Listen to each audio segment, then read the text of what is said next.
Good evening, and thank you all for being here. Chabad has been in the news lately for some rather unusual reasons, which has led a number of people to ask an interesting question. What exactly is Chabad? Before we go further, just one quick note. We always upload these conversations to our YouTube channel, but tonight, for the first time, we're live streaming, so people around the world can join us in real time. So to those watching from your living rooms, wherever you may be, we hope you enjoy the evening. And please consider this an open invitation to come join our community in the future, whether as a regular member or just to stop by for a service, a class, or even a cup of coffee. Beryl and I look forward to meeting you. At its core, Chabad rests on a very simple belief that God placed every single one of us in this earth for a reason. Each of us has a purpose, a mission, a role we can play. It does not matter where we are, what field we are in, or how unlikely the place may seem. The name of our series is Hineni, here I am. Those are the words our ancestors say in the Torah when they are called upon. When Abraham is called, when Moses is called, they respond with one word, Hineni, here I am, ready to step forward when something needs to be done. Sometimes that calling feels daunting. Sometimes it even feels far-fetched. But when we recognize the gifts God has given us and put them to work in the world, we create a Kiddush Hashem. We sanctify God's name and bring pride to the Jewish people. Tonight's guest embodies that idea. He looked at something that had never been done before. It may have sounded crazy, even outrageous, but he had a vision, he had a belief, and he stood proudly with a kippah on his head and an Israeli flag on his shoulders and said, "We can do this." And in doing so, he brought encouragement and pride to Jews everywhere. Most of us, when we hear a calling, respond by volunteering, starting a project, helping a neighbor. AJ heard a calling and responded by flying headfirst down an ice track at 90 miles an hour. It is my privilege to welcome the captain and pilot of Israel's Olympic bobsled team, AJ Edelman.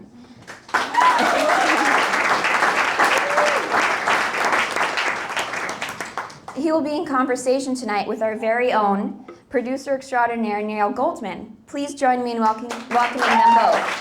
Hi, guys. We got a packed house tonight, AJ. This is probably our biggest crowd yet, which I think is a testament to what you've accomplished, and we've spoken over the phone. It's great to finally meet you in person, and thank you for being here. Thank you guys for coming. It's quite an honor to be in a room full of Jews, because for the last decade plus, it's a very rare occurrence that I'm actually in a room where most of the people are Jews. So I do appreciate it. I know Hannah just introduced you. I'm going to read a quick introduction myself. Ladies and gentlemen, in 2013, our guest tonight set out to build Israel's bobsled and skeleton program, despite the fact that Israel has no sliding tracks, no winter sports tradition, and no obvious pathway into one of the most technical sports in the Winter Olympics. From that unlikely starting point, he assembled a team, recruited athletes, and carried the project all the way to the Olympic stage. At the 2018 Winter Games in Pyeongchang, South Korea, he competed in skeleton, becoming Israel's first Olympic athlete in the sport and helping establish the country's presence in sliding sports for the first time in its history. Earlier this year at the 2026 Winter Olympics in Milan Cortina, Italy, he made more history by piloting the first ever Israeli bobsled team, nicknamed Shul Runnings, after the 1993 Disney movie about the Jamaican bobsled team. He is the first Orthodox Jew to compete in the Winter Olympics, and he is now Israel's first multi-sport Olympian. Through it all, he has been a bold and unapologetic advocate for Israel, using his platform to represent, defend, and humanize the country on and off the ice. Ladies and gentlemen, please join me in welcoming Mr. AJ Edelman.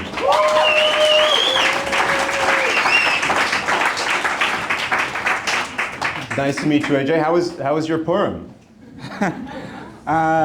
For the last 12 years, every single Purim has been in a different location in the world, yet not in a shul. So this Purim, like many others before it, I was on a plane. I actually know how to read the Megillah because my older brother Alex, who most of you have heard of far before me. Emmy Award-winning comedian, Alex Edelman, just for us. Alex is a superstar. Alex's bar mitzvah was to learn the Megillah. So I grew up as an 11-year-old constantly hearing the Megillah in my house being chanted aloud. So I am able, thankfully, from that experience to do it myself. And this year, again, on a plane to London, reading Megillah. Well, we're very happy to have you at Chabad West Village so soon after the Olympics. As Chana mentioned, Chabad is back in the news lately with some media personalities saying some pretty wild and outrageous things about Chabad. You've lived a pretty nomadic lifestyle for the last decade plus, going all around the world, assembling bobsled teams, training. What's been your experience with Chabad? So my mother's maiden name is Gnevish, which is a big Chabad family up in Montreal. So I've been connected to Chabad for a very long time, and Chabad is a place where I've popped in and out of whenever I've been in a place in the world that has it. A lot of the places with bobsled tracks don't have Chabad. Where are most there's what, like a dozen bobsled tracks in the world? There's about 16, 17, but there's not a Chabad in the middle of Pyeongchang, South Korea. There's not. Not yet. Not yet. But Chabad has always been there for me as a kid. I think like one of the things that is so spectacular about Chabad is that even when it's attacked, the Jews who don't associate with Chabad, like there are some Jews who intentionally don't do Chabad, right, for whatever reason, but even when Chabad's attacked, every single Jew goes, nah, like, they're good people, right? So, and that's something very few Jews agree on anything, but agreeing that Chabad are good people is one that we can all agree on. So I am very, very acquainted with Chabad, connected with Chabad. One of the things that I love to do is every year since 2012, I have led Yom Noraim, like high holiday services somewhere in the world. For the last 6-7 years, it's been in Carnegie, Pennsylvania, but before that, it was in Chabad, North Vancouver. There was Chabad in Park City that I led. So I love Chabad. Chabad's great. When we were speaking the other day, you said something beautiful about where the center of Jewish life lies. Yeah, so as opposed to the other major religions that popped up, almost from Judaism, like Christianity I'm thinking of here, like Catholicism, the center of the religious life was centered in the church. It was centered in the physical location of where the religion itself was centered. So the priest lived in the church was the center of religious life. Cities, towns, even the formation of countries, they would spring up around the church. Judaism is very different. Judaism's center, spiritually and physically, is in the home. Right? And one of the great things about Chabad is it provides a home for every single Jew, no matter where they're traveling. But I mean this in all sincerity, that one of the greatest things about visiting a Chabad is you always feel like you're home. Right? No one walks into a Chabad thinking that they're a fish out of water. If you do, you're a little self-conscious, but eventually someone will say, like, sit down, we don't care, you have your phone out, whatever. Like, just be here, be present. And that's really beautiful about Chabad. Well, we're happy to welcome you to our home, and so soon after the Olympics, which ended about 2 weeks ago. A very dramatic Olympics for you. You made history. You had some encounters with Swiss broadcasters who had some colorful descriptions of you. There was a controversy at the end of the Olympics. We'll get to all of that. But first, let's start at the beginning. How does a nice Jewish boy from Brookline, Massachusetts get into sports like skeleton and bobsledding? This is one of those questions that, it's the most common question. I feel like at this point, I should have like a card. Like I just read off the card the same thing. But essentially it came down to, I'd played sport throughout my entire life, not as a superstar athlete, but as like a slightly above average athlete. And I played sports? Hockey. Hockey was the primary sport, was my primary vehicle of participating in sport. And for me, hockey was actually something that I was extremely good at. But because hockey is such a developed sport, being extremely good at and being pro level good at is a wide chasm, right? Like I was not professional level at that sport, but I was quite good at it. And so I played hockey through university. And I had come to value what sport offered someone like myself, someone who grew up without a particular pull towards music or literature. Like, sport was my outlet.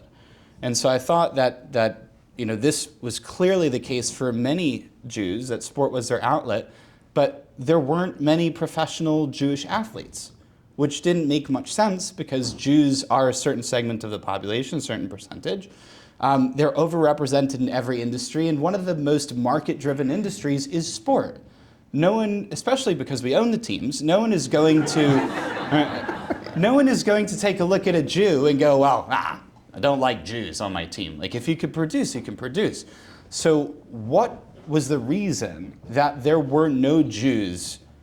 When I say no Jews, there's relatively no Jews. Every time a Jew makes a mark in sport, even Amari Stoudemire, who became Jewish, like, we're so quick to grab them and be like, they're our boys, right? Like, Julian Edelman is half Jewish, but from the side that many would be like, not the right side, right? But he's our guy. So I thought the reason for that was because when I was growing up, people were like, oh, you know Sandy Koufax and Hank Greenberg? I was like, yeah, the guys from like 60 years ago. They're like, yeah, great baseball players. It's like, okay, where are the ones now? And I realized at that point that Jews were self-selecting out of sport. And when Israel asked me to play for their national hockey team, following university, I thought, well, I value sport, I love sport, but I want to take a look back on my life at some point, on some day, and say, what I did mattered. What I did made a difference in the community. And there's not going to be a difference made no matter how good I could be. As a single goalie on a hockey team, like, it's a team sport, and Israel is only going to make such a splash in hockey. I don't know if it's ever going to be able to have the platform for which I can go out and speak and say, I've done something, I know what I'm talking about, sport is really important, let's invest in it for our kids and for our future. And so I thought at that point, I needed a platform, right? I wanted to make the change, but I needed a platform. In order to get the platform, I had to be the change. And at what point in your life was this? This is 2013. This is 2013/14, right on the line, October to January. And I thought, okay, so the platform has got to be the Olympics. Right? Everyone knows the Olympics. I'm clearly not breaking into basketball or baseball or football. Like, it's got to be the Olympics. That's the only thing left. Could have gone like badminton, Summer Olympics. I was sitting on the couch one evening in October of 2013, and I saw that the U.S. It was like God put me on that couch. Maybe, I don't know. Maybe I'm projecting, but up on channel in Boston, it's like Channel 7 News was on at 11. And I was watching it from my dorm, and I saw the U.S. had named their Olympic bobsled team. Steve Holcomb, legendary U.S. bobsledder, was named to the team. And I thought, really naively, like, oh, I can do that. Like, no problem. And, I was 22 years old at the time. And I had all of the youthful sort of naivete of, like, I'll just go do that. So I got in touch with the Israeli Bobsled and Skeleton Federation, and there was one. Every sport has an international body that governs it and a national body for its country. So FIBA is basketball, the International Federation of Basketball, and FIFA is the soccer one. For bobsled and skeleton, there's International Bobsled and Skeleton Federation. Then there is for the national, Israel Bobsled and Skeleton. So Israel used to have a team, 2002 to 2005. They failed to make the games. And then they had a skeleton athlete in the program that was still chugging along. And I got in touch with everyone that I could find on their old, outdated website. One person got back to me, and he said, I'll put you in touch with the president. I got in touch with the president, and I don't know exactly what I wrote, but I'm sure it was something along the lines of, like, hey, you guys haven't gotten to where you want to go, but I'll guarantee I'll get you where you want to go. And the guy responded along the lines of, like, you don't know what you're talking about. Like, this is a big deal. Why don't you go try the sport, but don't try bobsled because you can't find 3 or 4 other Jews to sit in the back of a bobsled with you, and it's also very expensive. Go try skeleton. Skeleton's a single-person version of this, and it's about a quarter the price, and if you fail on your own. And for people who aren't, I wasn't so familiar with skeleton before I started looking into it. So sliding sports, there's bobsled, there's luge, what is skeleton? And here's a picture of you competing in 2018 in the Olympics in skeleton. Yes, so that's skeleton. Skeleton is like if you took a lunch tray and put hockey blades on the bottom, and then you were like, let's see how fast I can go. That's skeleton. Best example I can make of it. That's Samson on the helmet. They made me get rid of that. You're not allowed to have religious symbols at the games, and they thought Samson, like for me, Samson was about breaking pillars and making it happen. Sorry for the language. But they were like, no, too religious. So if you ever see pictures of me later in the games, I had to drive all the way to Seoul, and I had to find a can of spray paint, and then I sat in a weird closet with a mask on, like just spray painting the crap out of this helmet. And how fast do you go head first on this lunch tray? You go 93, 94 miles an hour. So, wow. Anyways, I tried skeleton. They gave me a scouting report. At the end of the week, they do like a 5-day thing. This was where, Lake Placid? This is Lake Placid, New York, on my birthday, March 14th of 2014. And they gave me a scouting report, and the guy, his name was Don. So Don sits down across from me, and he says, I don't know your plans, but you shouldn't do this. And I said, like, explain, And so he said, well, sprinting is an essential component of the sport. You gotta run with the thing, and then you gotta jump on the thing, and it's really, really important. And every time I had tried to sprint that week, I had pulled a muscle or done something that was seriously bad for you in the sport. So I was known as like the problem child of the camp. I didn't know how to sprint, do anything. And so the guy said, well, you can't balance. Every time you go into a corner, you're like kinking your body. And I was like, no, that's just, I have a small curvature in my spine. He's like, don't do it. He's like, he said, but he said you lack the essential components necessary to succeed in the sport. Those components being sprinting speed. and balance. Okay. Sprinting and balance. So he said you lack the essential components. You may get down the track, and that'll be the most of it. You will never be competitive, and you will never ever make the Olympic Games. And this was a scouting report that they were sending back to Israel, the Israeli Bobsled and Skeleton Federation. So it's relevant because Israel ghosted me for the next 6 months. Like, they wouldn't return my calls or anything until the other guy retired. And then they were like, oh, we're in trouble. But I did look back at him that day, and I said, Coach, that's exactly what they told Tom Brady, because I was from Boston. And I loved Tom Brady. And he looked back at me, and he said, I'll never forget it. He said, AJ, you are no Tom Brady. It's like, yeah, I'm no Tom Brady, but I tried really hard, and that's how I got into it. So how do you go from there? So you compete for Israel in skeleton in 2018, and then you have an idea to put together a bobsled team for 2022. So the dream was always bobsled. Like, skeleton was the stepping stone to bobsled. Like, I had no... I truly believed, and I think I was vindicated in this, that making the games in skeleton would not have the impact that I wanted to make. It was always a shul runnings team. But in order to make the games in bobsled, you need a lot of money. And in order to get a lot of money, you need to convince someone to give you a lot of money. And I thought the best way to get someone to give me some money was to go make the Olympics first in the other sport. And so it became an 8-year journey. I plotted it out like I'll do this for 4 years, try to make the games, or it actually was originally a 12-year journey. I thought it would take about 8 years to make the games in skeleton, and then another 4 years to make the games in bob. By the way, speaking of skeleton, you have a Jewish mother. Your father is a well-known doctor who understands the medical risks of going down a track head first at 90 plus miles an hour. You have 2 brothers, one of whom made serious fun of you, your brother Alex, who said, quote,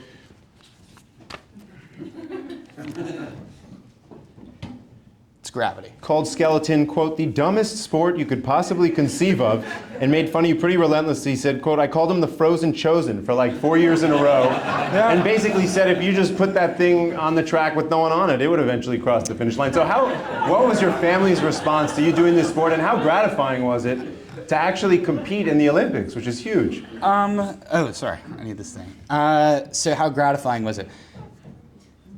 I think in both cycles, the only person who thought I was actually going to make it was me. So I think Alex was quite shocked when I made it, but it provided great comedy, for his routine. You're responsible for his comedy success.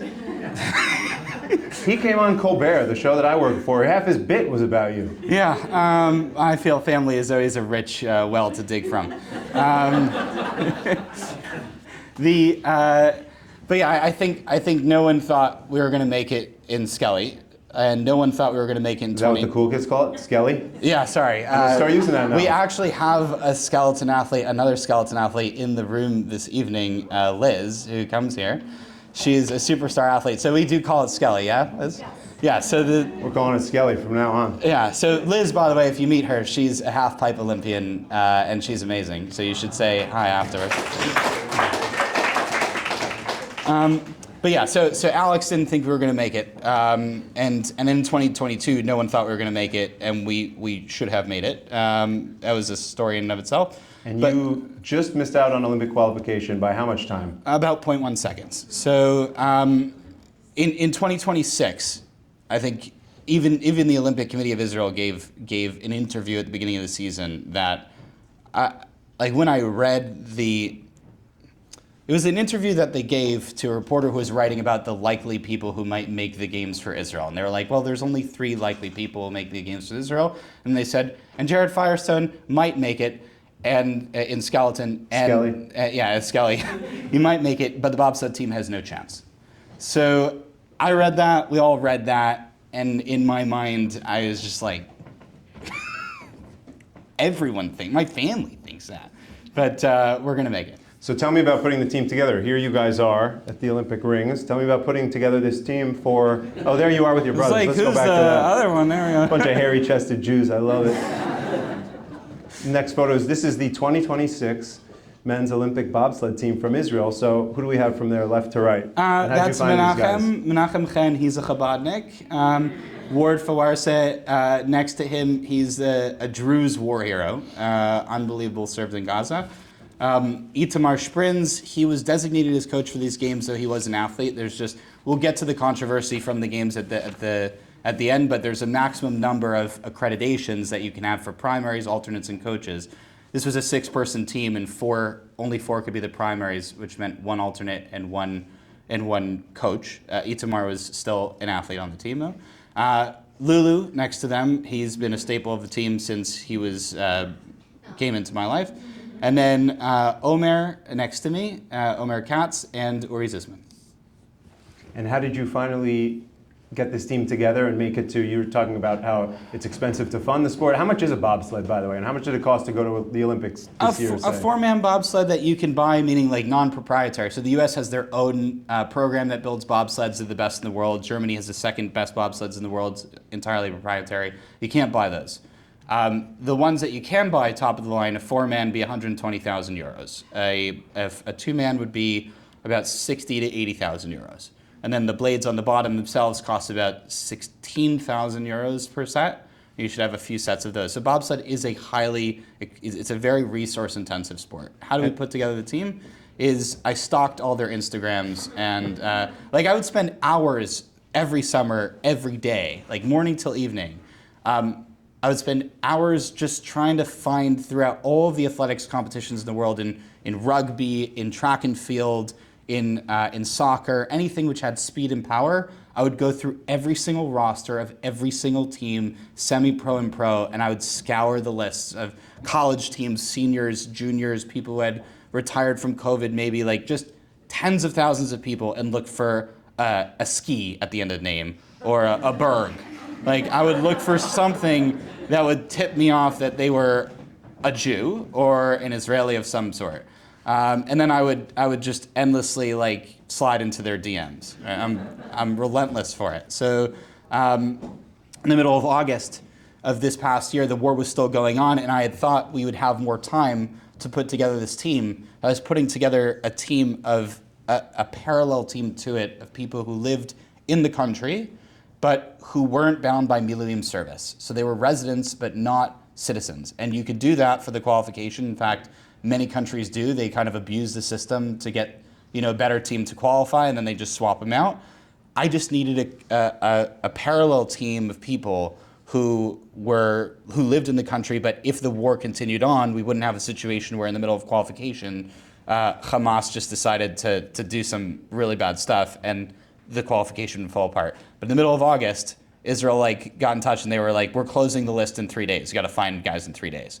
So I put out an Instagram kind of call to action and people applied and we did a virtual combine in 3 days from about August 25th to 28th, the team came together. And for most teams, there's someone doing this stuff, right? I mean, you're putting together the team as you're training, as you're competing. In most teams in these sports, I assume there's like a manager or somebody who's constructing the team and organizing logistics and all that stuff. And my understanding is you did all of that. Yeah, so if people ever ask why I might not want to retire or might want to come back in a number of years, it's because I never got to physically train as I wanted to physically train. Like I think, so pilots, their job is to pilot and rest. They could run their team and manage some stuff, but piloting takes too much out of your central nervous system.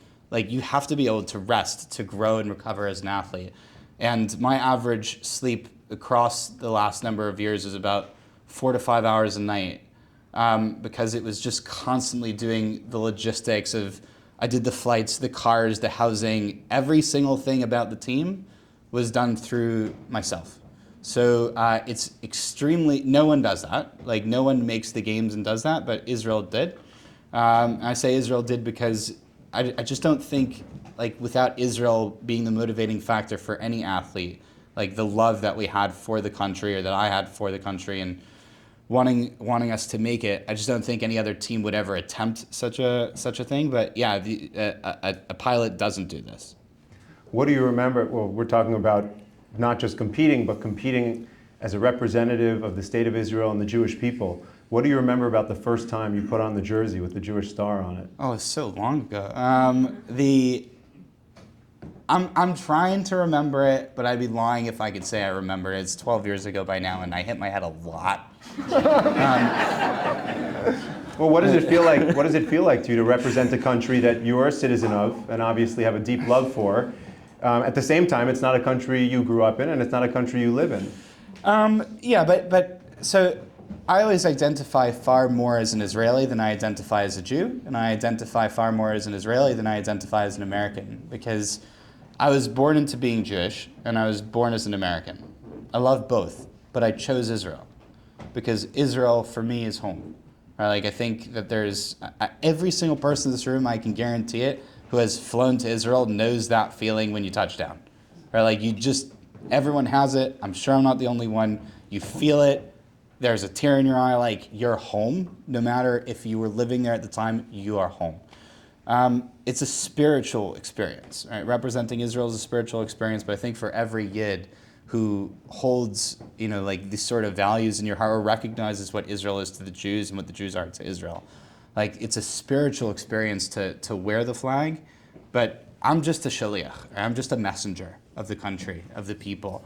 So I've never viewed it as something other than this is my tafkid, it's my role in life. All right, something that I'm incredibly blessed to do, but I think in the last few days, I was trying to hang on to the feelings. I was trying to, you can't bottle these feelings up, it's very tough. But I was trying to recognize what it meant to put on the flag and to wear it again, and it's hard to describe, but it's a sacred responsibility, I would say. You said Israel saved your life twice. How and when did Israel save your life? So when I was a kid, I was bullied from ages 10, 11, and 12. So I went to a new school, Schechter, in Newton. I transferred from Maimonides School, which is a Jewish day school in Boston. It was the modern Orthodox day school. I transferred to Solomon Schechter of Greater Boston. It was in Newton. And I was the only kid who wore a kippah all the time and tzitzit all the time. And I went through pretty relentless bullying for a few years there. And it just shifted the entire trajectory. If the train tracks were going one way, it just went like completely a different way. It changed everything about who I was and how I viewed anything social or whatever, but it just turned me into a person who didn't care about the world or was pretty angry with things all the time. And if I had continued on that trajectory, I don't think I don't think I'd be here right now. Like, I don't think I'd be alive. I was just super depressed. And so my parents, in an effort to kind of jog me, to shake me out of this, at 15 years old in 2006, they sent me to Israel on a program that's no longer in existence, but it was called Shachar. It went from basically north to south through the country and explored the country. I guess it's kind of like long birthright. And so while there, the Second Lebanon War broke out, and there were rockets falling all the time. And it was the first time that I ever had to consider my own mortality. Right? That I was sitting in a bomb shelter, seeing all these people act normal and happy and carry on with their lives. And as an American who didn't know what all this was about, I was just like, all right, I could die tomorrow. And if I died, then anyone, I took up space. Right? I took who I am in my body, took up the space that someone else could inhabit. And someone else 100% would live a better life than I'm living, right? And so I got to do something about that, and I changed. I set goals. I thought I want to make something of my life. I just want to be the best that I can be, and that was the first time that Israel saved my life. Now it's not so easy to just make the switch. It's kind of like my religious trajectory in life. It goes in waves and things like that. And at 18, 19, when I went back to Israel for yeshiva, I was also in a really, really dark place. I got to obese point, in my weight, I just had to let go. And I took a look in the mirror one day and I said, oh, is this the best that you can be, that you promised yourself that you can be? This is disgusting. This is, just, when I say disgusting, as a person, what you have just given up on is just not how you should live, right? You just gave up on yourself. And so I changed. At that point, I set goals of I wanted to go to MIT. So I hadn't taken the SAT2s that I needed to take. And so I set goals, I studied hard, I got into MIT, I set real, it probably, that's what catalyzed from that moment until now, right, has been a different train track, and Israel provided that. So I've always thought, since Israel saved my life, I wanted to dedicate what I could in my life to doing what I could for Israel. You mentioned Jewish observance. There was a video you posted on your Instagram which had a juxtaposition I don't know if I'll ever see again, and I absolutely loved, which is you're the first Orthodox athlete to compete in the Winter Olympics. There was an Israeli judoka who competed in the Summer Olympics, I think years ago. And you're wrapping tefillin, and they come to ask for a urine sample to make sure you don't have any performance-enhancing drugs. Let's take a look at this.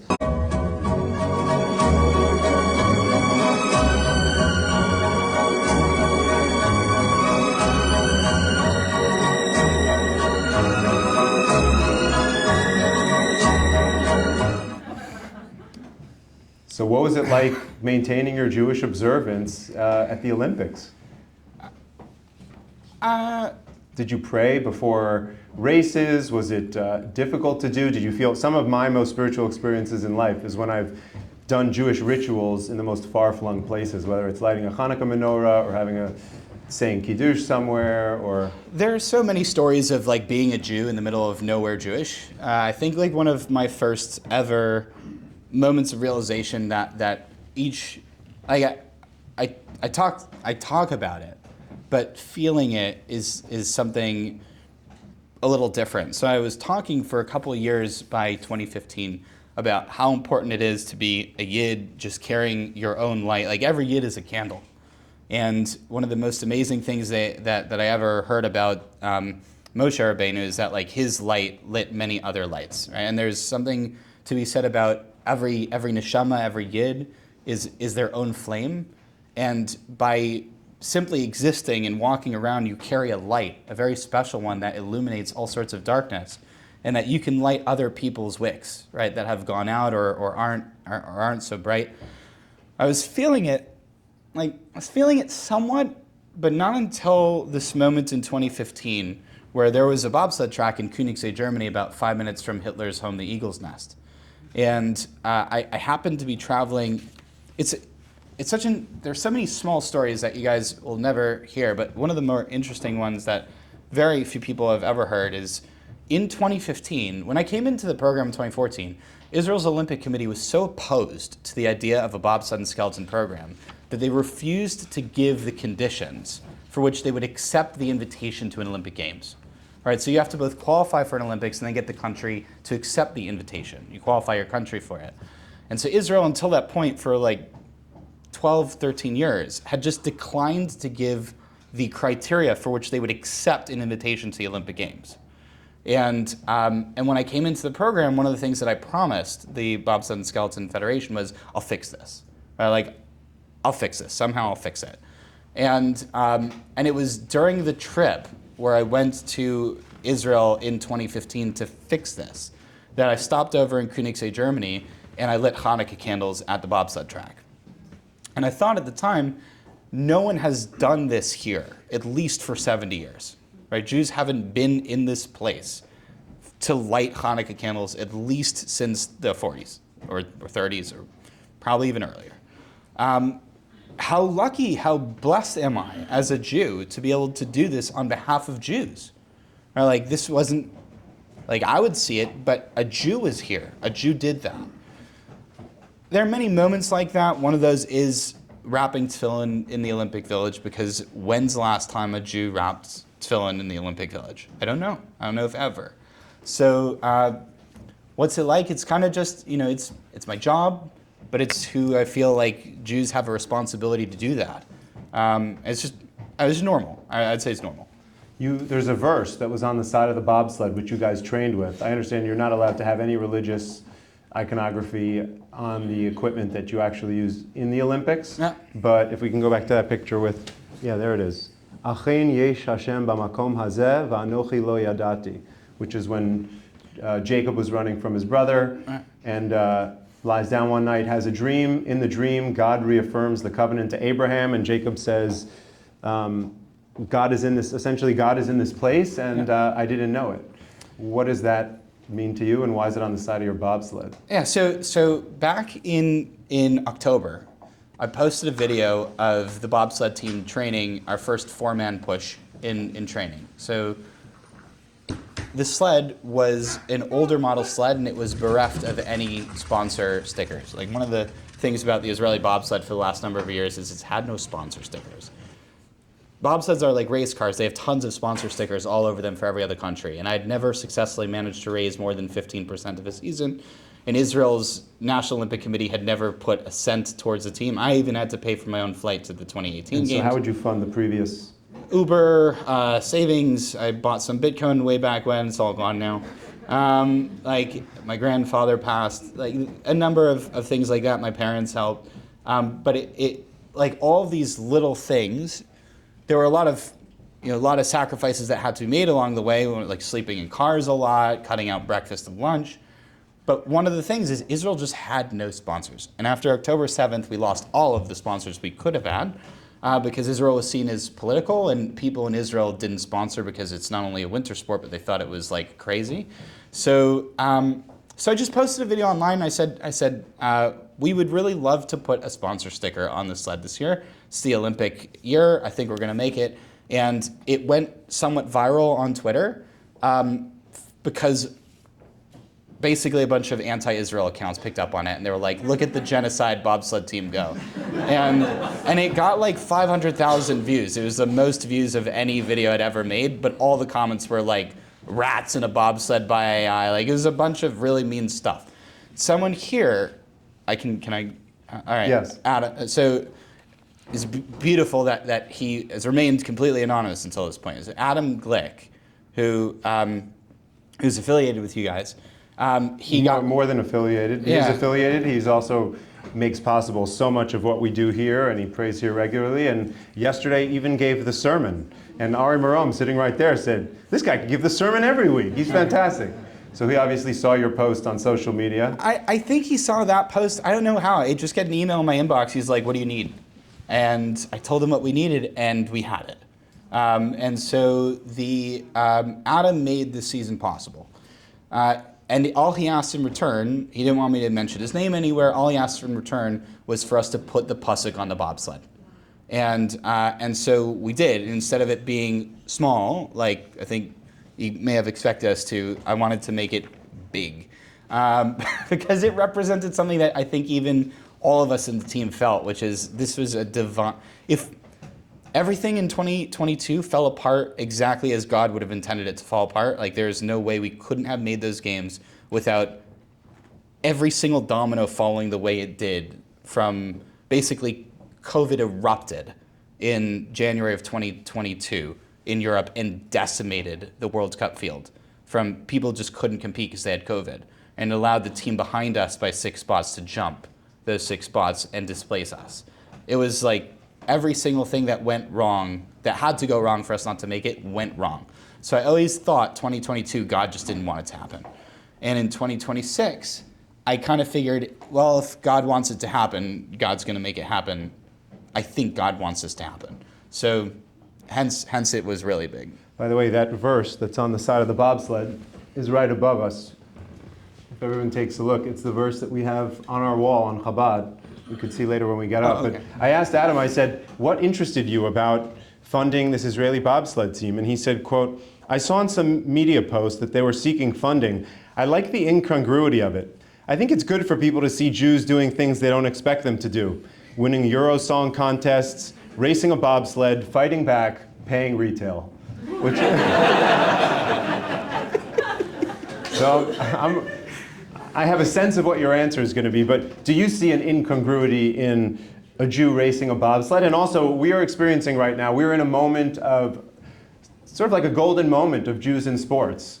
Deni Avdia became, month or two ago, the first Israeli to be named an NBA All-Star. There's 3 Jewish Hughes brothers in the NHL. One of them scored the golden goal to put the United States over Canada in overtime in the gold medal game in the Olympics. First time the United States has won the gold medal in hockey on the men's side since 1980. The World Baseball Classic just started with a lot of Jewish Americans representing Israel.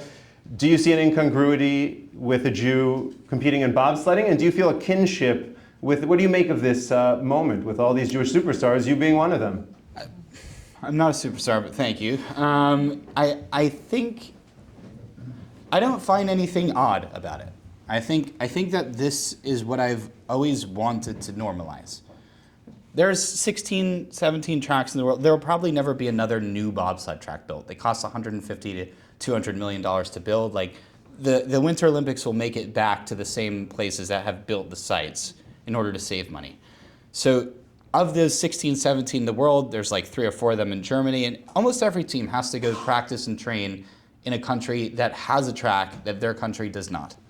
And so I just don't understand where this, like I do understand where it comes from, but I don't want it to exist anymore. This feeling that sport is just somehow outside of the normal realm of which Jews dabble in.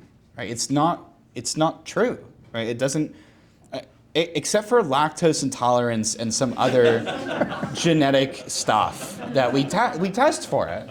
Like there's nothing in the Jewish DNA that prevents us from being like any other, and I'll go Ashkenazi normative at the moment, but like let's say that a lot of us are Ashkenaz, so we all have some European DNA. Why can't we be Roger Federer or Rafael Nadal? Right? Like what is it about Jews that is like, all right, we're a little shorter on average and stuff like that, but it doesn't make sense to me that we take a look at this and go, well, Jews don't play sport, they own sport. It doesn't make sense. The only reason it would ever make sense is that Jews have removed themselves from this area.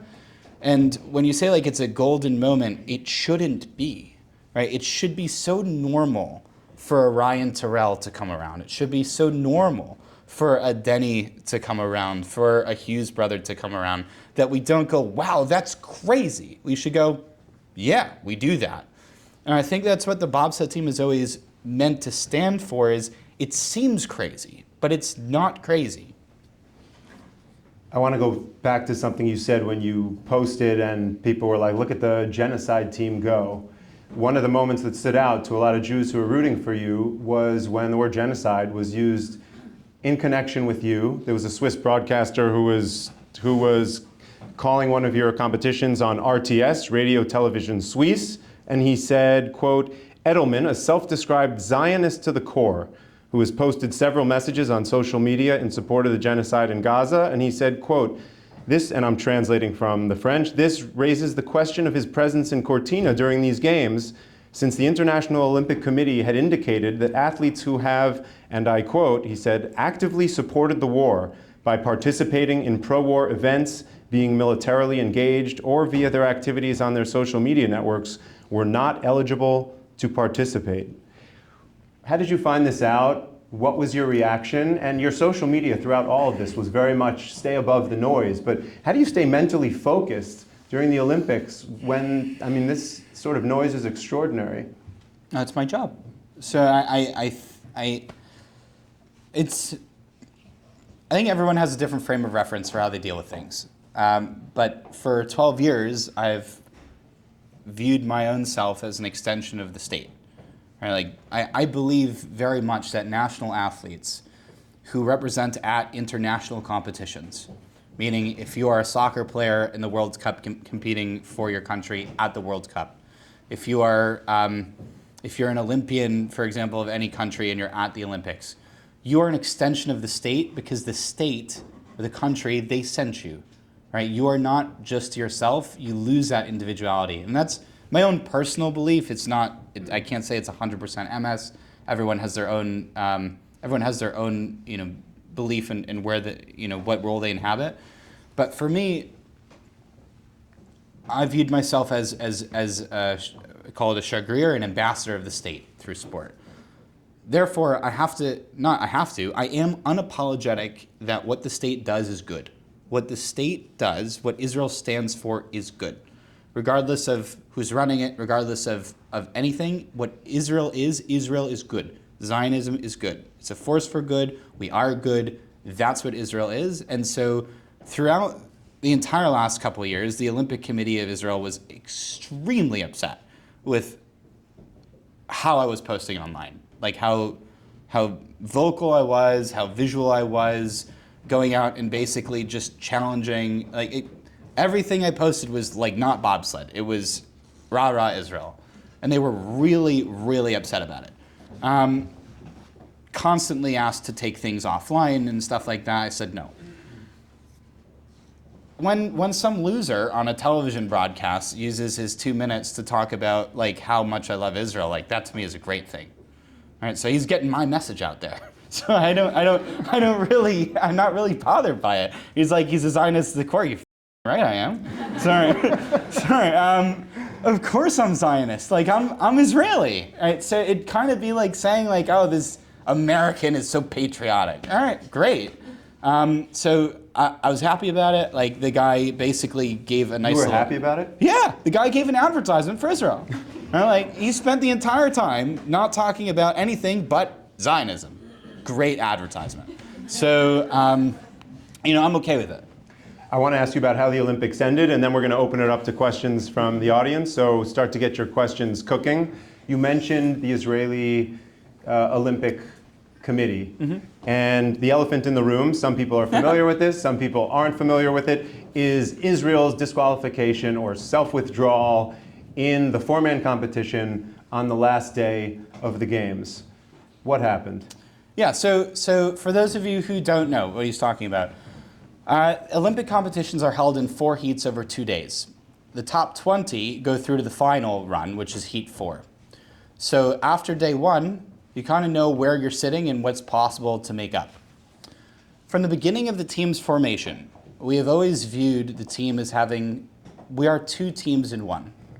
We are the team that represents the state and the people of Israel, and we are our own family. We're a family on the team. Right? We trust each other with our health. We trust each other for better or worse in everything that we do, and no one is ever left behind. And so I call them my boys because they're like 30, some of them are like 30-something years old. They're not boys, they're men. But they're my boys. They signed on to my dream. They trusted me with their health. It's an extremely dangerous sport. Like someone before the games opened during the training run, he flipped over, he broke his neck. Like, that's why there was 27 in the competition, not 28. Right? Like, in our competition, 3 people crashed, including the guy who was expected to be top 6. Like, it's a very, very dangerous sport, and I feel a very close kinship to anyone who ever sits in the sled for Israel. And so it was an agreement from very early on that no matter what happened, everyone was getting their shot. We were one team and everyone was getting their shot. And so in the games, it is not uncommon whatsoever for a team to do what we attempted then to do. So in the Olympics, there is a maximum number of primary accreditation cards to keep a consistent census.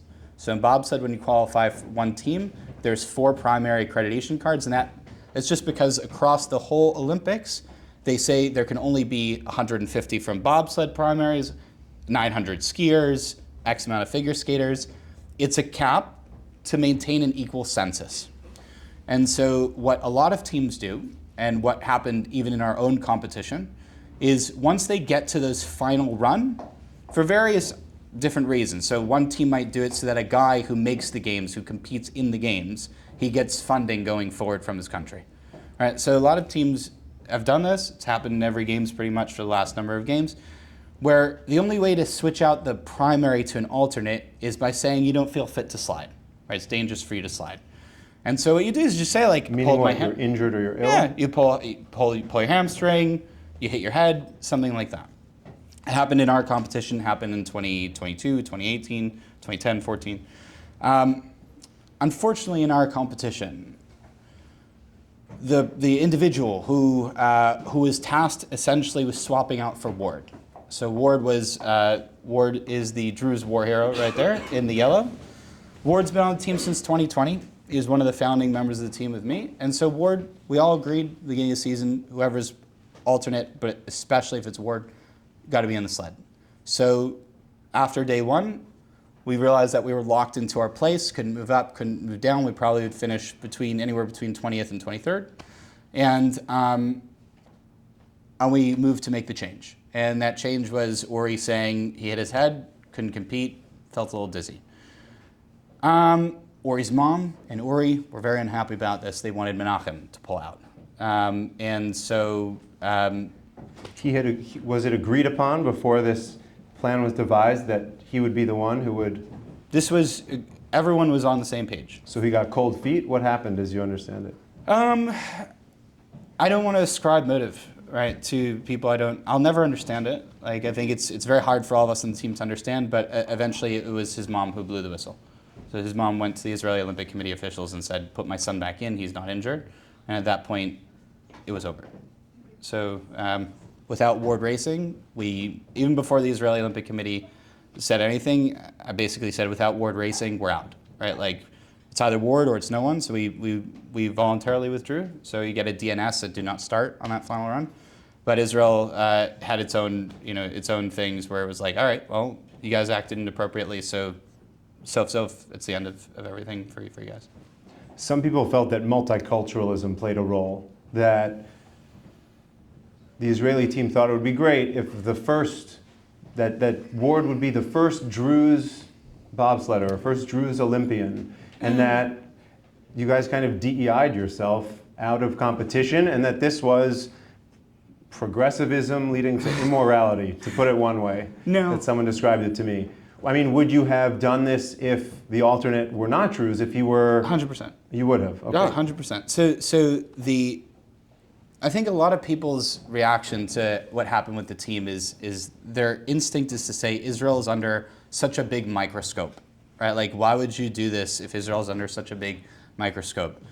And our response as a team is not only does it happen with some regularity, but just because people tend to hate Israel a little more, it doesn't mean that us as a family, as a team, do not have the value of leave no one behind, right? Like, we were doing something that was in line with somewhat standard common practice. And I'm not going to say, as a leader of my team, just because other people hate Jews a lot, we're going to leave you behind, right? So Ward is a family member to us. Ward should have been the sled to begin with. He was just injured during the testing for which we had to name the primary team. It doesn't matter what religion or creed or faith Ward had. Ward is an Israeli hero, and Ward was going to be in that sled or we were not racing. I'm interested, you use the word family, and there's also the larger Jewish family, and you said there's the bobsled team, and there's also the state of Israel that you represent. And I know for a lot of people, the disqualification, the self-withdrawal, took a lot of the air, for some people all the air, out of such an inspiring story. And they felt this was not a great look for Israel. One headline, this is from the Times of Israel, which is not an unfriendly outlet. Quote, Israel limps away from Winter Olympics overshadowed by bobsleigh team's drama. After scrappy group fought for years for a spot on the Olympic stage, its legacy is tainted by disqualification, and the whole delegation's accomplishments at the Games have been swallowed up. On Twitter, people were saying all kinds of terrible things, like Israel's last place team gets disqualified for cheating and lying, Am Yisrael lie. How do you, when you're making the decision, how do you navigate the personal family that's the bobsled team with your responsibility to the larger family and the responsibility of being an ambassador for Israel? So I think if you break out the question into multiple parts, so you're coming at it from the view of what happens if you get found out. Didn't really enter the brain because no teams self-report this, right? Like this is just something that, it's not as though they gave Uri a test and he failed the test. Uri went and self-reported it. So I think every single one of us on the team, we've talked every single day since we're such a deeply connected family. None of us has any regrets whatsoever over making that decision. I think we will always look back on that and say, like, that was the right thing to do for our brother, right? Like, Ward deserved it, Ward earned it, and if it's going, like, we owe a lot to the state, but the state also owes something to Ward, right? Like, and I think it's a very tough thing to like, if you're unfamiliar with the sport, if you're unfamiliar with the dynamics of how this plays out, of how common it is, right? There are teams who do it because their next development pilot who's young, they'll take him as an alternate and they'll just switch him in for the final run and then he gets 4 years of funding, right? Like, this is not something that is a competitive. I always marvel, like, we could have injected our to fly farther, and like there were ski jumpers, like it was a controversy before the game, they enlarged their penises, like they get better aerodynamics, or I could have touched the curling stone, like I could have actually cheated in any number of ways, and every other country would have been like, no, that's totally good, but Jews were like, oh my God. I'll take a look on that decision always, and I'll say it's the number one thing I do not regret, right? I'll never apologize for it. Israel missed one run, sure, but it tried to do something that was so Israeli in value in terms of this was someone who was part of our team. He fought for this team, he fought for the state, both on the battlefield and on ice.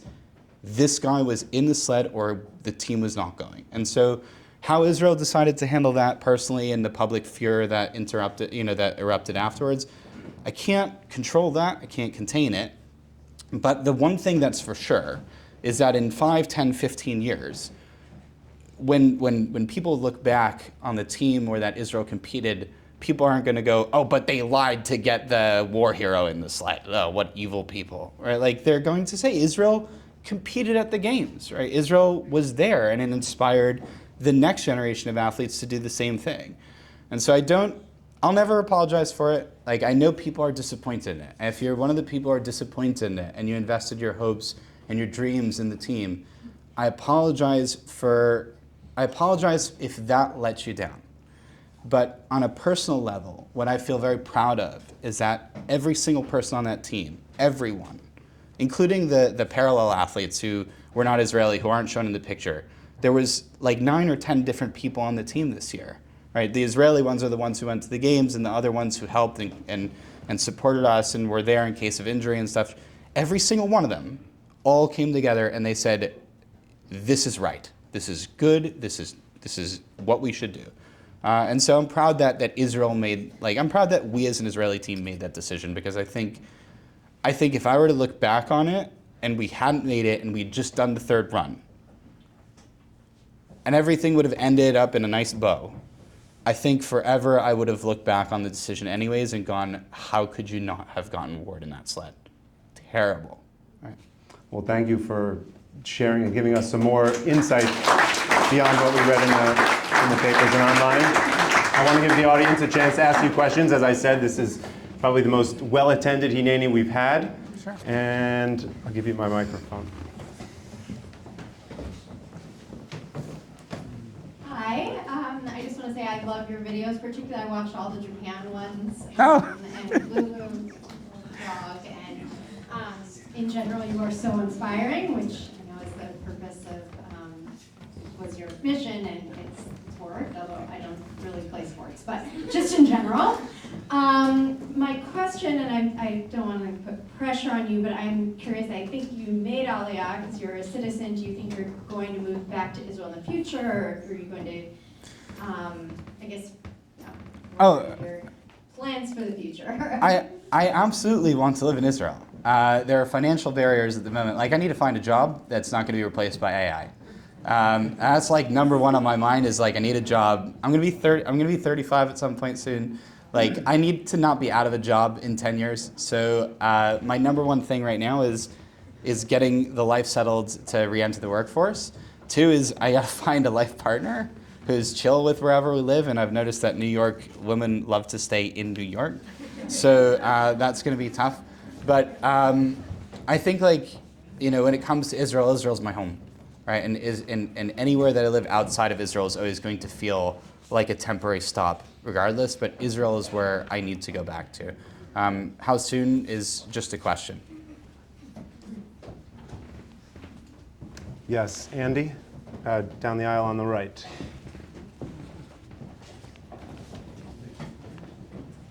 AJ, your speak with Neil was amazing, very inspirational.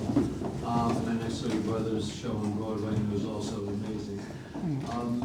I wanted to know, as an Israeli Olympiad, the games in 1972, which obviously were before your time, not before my time. Do you guys know about it? Do you talk about it? What's your feeling about what happened in Munich? And also, I don't know what about the robbery. I read something about the robbery in the rooms. I don't know if you guys were involved with that, but keep inspiring, keep doing an amazing job. Thank you. So he asked two questions. One was about the robbery that the team suffered just before the opening of the games. So I'll go into the Munich question first. Is it ever present? Munich is we're constantly reminded of Munich for a number of reasons. The first and foremost reason is Israel's Olympic delegation isn't allowed to leave the village. Right? We go to the track and we go back to the village. And because of the security issues that are involved because of Munich, and because how we're treated, your experience at the games it's like being in a nice prison. Right? Like you can only be in the village or at the track. You can't walk around. You can't be unattended. You have to report your whereabouts all the time. And probably most importantly, as athletes, Israel has a difficulty. Like, they don't want to go through all the security arrangements for you if you're there but don't need to compete or train while being there. Which is why the boys were in Prague when they got robbed, as opposed to the Olympic Village. Is the boys basically the security issues. So the boys were in Prague. I had gone to Italy as a compromise with the Olympic Committee because they didn't want us to come until basically the day before our competition. They don't really understand bobsled. In bobsled, track familiarity is so important. Like, it dictates. If you guys watch the two-man competition, we couldn't have finished any better than we finished in the two-man competition because everyone else had been on the track for like 16 to 18 days, and that was our second day on the track. So like, track familiarity is so critical. It's so key. So it's like playing. It's like doing an escape room, right? Like, if it's your first time ever in the escape room, you don't even know where things are. But if you've been in the escape room 16 times, you kind of get the sense of where things are. One of the reasons that they were in Prague and I was in Italy is that my compromise with the Olympic Committee was that instead of us being allowed to do the training before the Olympics to familiarize ourselves with the track, because they didn't want to set up the security infrastructure for it, was that at least I'd be able to go and video some of the corners while the other teams trained and eavesdrop on some of the coaches so that I can try to figure some stuff out. So the team was in Prague and they got robbed. We were very sure it was an inside job from the Airbnb hosts. But for the Munich thing, it kind of all came together. We're always very aware of Munich. Our blue bobsled, if you ever saw the blue bobsled in the last number of years, the two-man had a very beautiful watery flow to it image. It had 12 candles on the side in honor of those who were lost in Munich. So everything that we do always, like we weren't going to publicize it because like you can't do that during the Olympics. They'll make you cover it up. But in this one, there is like on this sled as well. There was a hidden nod to the athletes lost in Munich. Liz? Could you talk more about, for those of us that don't know, driving a bobsled and what goes into that? And you are one of the best bobsled drivers in the world, so congratulations on that. And please talk about what goes into becoming one of the best bobsled drivers and all the time spent, and you were self-coached. Everything that goes into Thank that. you. It's a great question from someone who knows me. So I think what Liz is trying to get at is I was self-coached in almost this entire endeavor. I couldn't afford a coach. Coaches cost a lot of money, and so I would self-coach by watching 12 hours of YouTube a day for the first 4 years. And that was how I learned how to slide in skeleton. Skelly? That's how I became a great Skelly pilot. But the crossover from, because I would watch the 12 hours of YouTube, I would learn to just visualize myself throughout the track, wherever I was, without seeing. So I slid blind in skeleton, which is not normal for someone to make the game sliding blind. Basically, it means I was looking at the ground or dragging my head the whole time. Because I used to take 3 times as many runs a day as most people. I couldn't support the forces on my neck. So at a certain point, past, let's say, run 2, I would just go, okay, I just need to get down the track and feel it. So I go like that, the head just dragging on the ground. I learned to feel the pressures. I learned to feel when you go up in a corner and you go down, it's a sinusoidal wave. So if you ever see a bobsled go, you'll notice it goes in waves. The manipulation of the waves, how flat they are, how much of a peak they are, where they end or where they start, that's what is determined by your driving. So if you were to do nothing in a corner, the sled would go up and down in a certain fashion, and it could flip on the end if it wanted to go up again, but there's no more curve. Your job as a bobsled pilot or skelly is to manipulate the sled to elongate or shorten the waves. And so in bobsled, we have if any of you want to know how to steer a skelly, you should talk to Liz. She's a great skelly pilot. But in bobsled, you have 2 rings. One on your right hand is connected to a rope that pulls on a steering column that turns the front axle this way, and same thing for your left hand. And you might imagine that when you're steering, the inputs are rather large. Like you would think that you'd go like this to steer. It's not true. In steering, like the difference of steering it versus not steering it is that. It's very, very small. Too large of an input, you'll skid or you'll cause too much ice friction. And no input at all, your sled will just go wild. So it's very, very minute inputs. And what made me the bobsled pilot, I'll forever remember from these games that Israel's second run had the 9th best top speed in the Olympics. It was tied with Francesco Friedrich's speed. Francesco Friedrich is the most decorated bobsled pilot in the history of bobsled. He's won medals going back to 2018. Like, he's the most decorated, and he finished silver in this event. Our speed tied his speed, top speed, in that second run. So part of that was just the thousands of hours that I've spent learning and mastering pressures, because steering the bobsled is one thing, pushing the bobsled is another. I'm the slowest running bobsled athlete to ever make the Olympics, and I'm the slowest running skeleton athlete to ever make the Olympics. But the one thing that was my saving grace was that I was one of the best pilots in the world. Yes, let's get a question from the back. Julia. I think there's a member of the team you haven't spoken about yet. I was hoping you could Lulu. talk about the dog and I knew exactly who you were talking about. Yeah, Lulu. Lulu is amazing. But everyone thinks their dog is amazing. And I never wanted to be one of those people who come up to you with my phone and start scrolling through all the pictures of the dog and go, look at my dog, isn't he amazing? But he is, he's amazing. So Lulu, as I mentioned, I was bullied from ages 10, 11, and 12. It gave me major depression in my life for a long time. And post games in 2018, I went through about 18 months where basically my life was imploding. After the Olympics, Olympic athletes, almost every one of them, go through just a massive, they fall off a cliff because you've worked for every moment of your day for X amount of years has been solely devoted to one goal and one mission, and that's gone. Right? And it's not that the party left town, it's that you have no, or at least for me, I had no purpose anymore.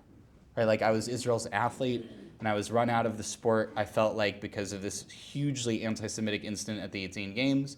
And it sapped my love for the sport.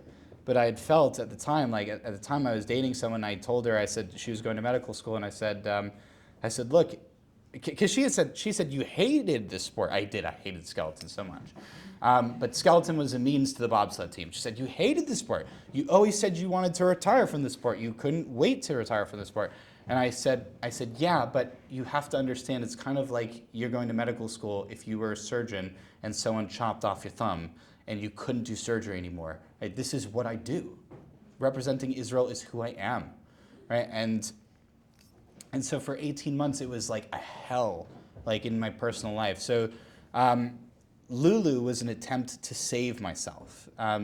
Getting Lulu in July of 2019, I was in the depths of just the worst depression. And I decided to go to business school to learn how to fundraise so that I could put the team together at some point. And so I got Lulu as like a Hail Mary pass to save myself. And Lulu did. Lulu came into my life and he saved me. He's amazing. But look at that smile. Like, how could you not, like, I come home to that smile every day. So Lulu's been with us for forever. There's a lot of stories that I have from just Lulu and I traveling around together, because there have been 20, 30 people who have been in the back of my bobsled over the years, but Lulu's been the one constant. And my favorite story with Lulu, actually, is we were in the middle of Pyeongchang, South Korea, in the COVID season. So this is late 2020. And to start the team, I was conned. It was a crazy story. If you ever Google the early team stories, there's a Forbes article which mentions someone who said that he would fund the team, and he signed all these documents and he promised to fund the team, and then after I'd spent all of this money and all of my Bitcoin and everything, he turned out to just disappear. So Lulu and I had way overextended ourselves, but we invited these 3 Druze athletes out to Korea, and I promised to pay them a salary and all sorts of stuff. So I put the 3 Druze boys in a really nice apartment in the center of Pyeongchang, because that's all we could afford. And Lulu and I were 20 minutes away by car in an apartment with no heat and no hot water. And it was Asian style, which meant there was no bed either. It was just like we were lying on the floor. And so I was shivering with Lulu one day. I was just like holding him. And for those of you who don't know, like Shibas don't love to be held. Like they just push away from you. So he was like doing the thing where he was pushing away from me, and I'm just like, I need your heat. But I took a look at him, and I was like, you know, this is all going to be worth it someday. We're totally going to make it. I just remember looking at him and going like, he doesn't understand what I was saying. Sorry. But I was like projecting. I was like, we're going to make it. This is going to be worth it. So Lulu's been along for the ride the whole time. We have time for one more question, and then AJ is going to be sticking around after. Yes, over there in the. Do you want a mic? Hey there. You made an interesting point about Jews self-selecting out of sport. Yeah. And you said it doesn't need to be that way. How do we fix that? How do you fix that from your perspective? And then my follow-up is just, is there any Jew in particular that surprised you by reaching out in the aftermath of all your success at the Olympics? So good question. So how do we change it? I think we change it by, like, the team was supposed to be an example of what we can do even without funding, right? Even just as self-propelled, because it's probably the hardest qualification system in the Olympics is to make it in bobsled as a country with only one good sled. Right? There's no universality quota in bobsled. Like bobsled's too dangerous to give away free spots. Right? It's not like you guys ever see like the swimmer from the Sydney Games who barely made it across the pool, and they're like, oh, it's such an inspiring story. He discovered swimming 6 months ago, like, you know, and he got like the spot because he was from an African nation. There is none of that in bobsled because it's way too dangerous to give away spots. So to make the games in bobsled, it's incredibly difficult as a country with one sled because the sport, because it has shrunk so dramatically because of costs, the sport disincentivizes small programs. And so of the 28 invitations to the games, only 8 are possible if you're a country that didn't make it in with 2 or 3 sleds. And those 8 aren't reserved for countries with only one sled. They're just the fact that of the countries that didn't make it with 2 or 3, there's still 8 left over. Of those 8, only 2 to 3 are possible from the North American circuit. The rest are only accessible from the World Cup circuit, which is itself too hard to do for a country like Israel because it's too expensive. When we say the World Cup, it means you're in a new location every week. In North America, at least, if you stay in North America, you can do 2 races here, 3 races here, 2 races there for your 7. In the World Cup, it's here, here, here, here, here, here. It's too expensive. So bobsled is too tough, right, for a country normally like Israel to make. But I thought like it would stand as a good example of what we can do without the resources, kal v'chomer, all the more so, what we could do with resources. So my job, or the team's job now, is not to just let this die, right? We got to go out and talk about it and say like all that pride people felt in having an Israeli bobsled team, they should have that every year, right? That should be every single year we should have this, but even more so, I would love to go and talk to parents and say, if your kid comes to you and says, I want to pursue the piano, your first thought as a parent is probably, how can I get them piano lessons? Right? And parents will spend oodles of money to make their teenager a mediocre piano player who will never touch it again after they go off to university. Right? And in fact, probably has trauma from going to all of the piano lessons and such. Like, they never even wanted to do it. But if I'm a kid and I go to my parent and I'm a Jew and I just from an average family, right, from the average Jewish family, and I say, you know what, I really want to be an Olympic level pistol shooter or archer or bobsledder. The parent, I'm sure, far more than the pianist parents would go, what, do you think there's a future in that? You're gonna make some money in that? But they never would have said, what, are you gonna be Mozart? Wait, Vivaldi? Like, no. So it's what we should change. I think it's just the attitude towards sport as an outlet for development for children is probably what most needs to change. And it's that it's not just good for the community. It's not just good for Israel and for Jews. It's good for your kids, right? It's really, really good for children because some just learn goal setting and loss and being gracious in victory, socialization. Like, sport is amazing because even if you're bad at sport, you can appreciate sport. One of the greatest things is to meet people who themselves could not ever attempt to do bobsled, but they watch bobsled. Most people, unless they had an affinity towards classical music, aren't going, oh, I can't wait to go to the concert tonight, right? But they'll watch sport on television. It's really, really powerful. Sport is a really powerful force, and I would like to spend the next few years of my life. That's why I set up the nonprofit that supports the team is the nonprofit that I started with Lulu back in 2020. It was funny because right after that shivering conversation, I thought I do need a way to raise money for the team. I should start a nonprofit. So I started the nonprofit, and the goal of the nonprofit, AJA, Advancing Jewish Athletics, is to change how Jews view themselves in sport. So we give grants to kids who can't otherwise afford their goals of going to wherever they want to go. So that's my next step as well, is growing AJA into something that, a kid who says I want to go do that, they don't have the financial barrier to it that I had. So there is one more person's hand up. You know what? I do have a question. Because I'm a mom with 4 boys, and most of the practices and everything happen on Shabbat, happen on Saturday. Yeah. tryout Saturdays. How do you handle that? So it's a good question. So the question, for those who didn't hear it, is the Shabbos issue. So I'm going to separate into two. Yeah, it is. It is. So I'm going to separate into two parts here. One is like the majority of the people in this room have the Shabbos issue. The vast majority of Jews don't have the Shabbos issue, right? The reason that we have self-selected out of sport cannot possibly be Shabbos, because the vast majority of Jews don't keep Shabbos.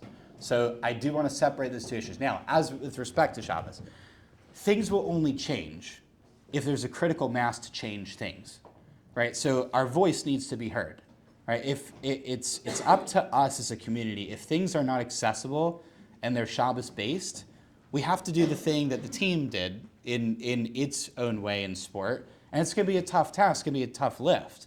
But if enough yids come together, right, and I think enough yids who have clout, right? So like even the people who classically people have said over the years, the amount of people who asked if I had asked, name any NFL team owner, if I'd asked them to support the team, all those people that you would think of asking, those people need to step up, right? And I think that one of the things that we have seen since October 7th is that Jews give and spend their money on initiatives and efforts so much outside of the community when that could be better spent in the community. So, and this is not to call out any particular person, but Columbia's football stadium had the name of a Jew on it, right? Columbia hates Jews, right? Why are we funding that? Take that money and put it towards a Jewish sports league, put it towards something that we can make the change, because when there is a critical mass of people doing something, things will change. So it might not be accessible tomorrow, but the goal is to say, like, in 10 years, we can make it so that there's enough Jewish athletes who are at that level that, of course, talent scouts aren't going to want to put it on Shabbos. It erases a lot of capable players. But for now, there's no noise being made. There's no critical mass. So I think that's how I would tackle it. Thank you, Jeanette, for your question. Thank you all for your wonderful questions. A couple